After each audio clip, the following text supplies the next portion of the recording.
സഭയ്ക്കകത്ത് കലക്കം ഉണ്ടാക്കുമ്പോൾ പൗലോസ് അതിനെ പറയുന്ന ക്യാൻസർ എന്ന്.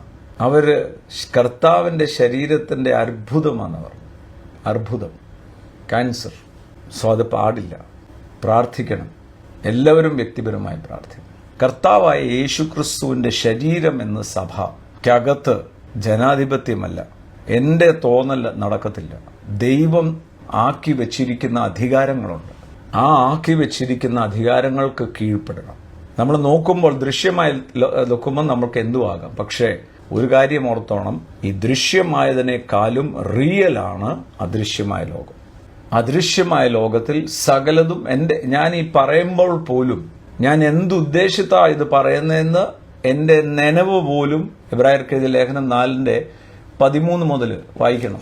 അവനെ മറിഞ്ഞിരിക്കുന്ന ഒരു സൃഷ്ടിയുമില്ല. പിന്നെയാണോ മനുഷ്യൻ? സകലതും യേശുവിന്റെ കണ്ണിന് നഗ്നവും മലർന്നതുമായി കിടക്കുന്നു. അവനുമായിട്ടാകുന്നു നമ്മുടെ, അതിന്റെ 12 എന്താ? ഹൃദയത്തിന്റെ ചിന്തനങ്ങളെ ഭാവങ്ങളെ വിവേചിക്കുന്നതുമാകുന്നു. ഇത് ദൈവമാ. ദൈവത്തെ ഭയപ്പെടണം.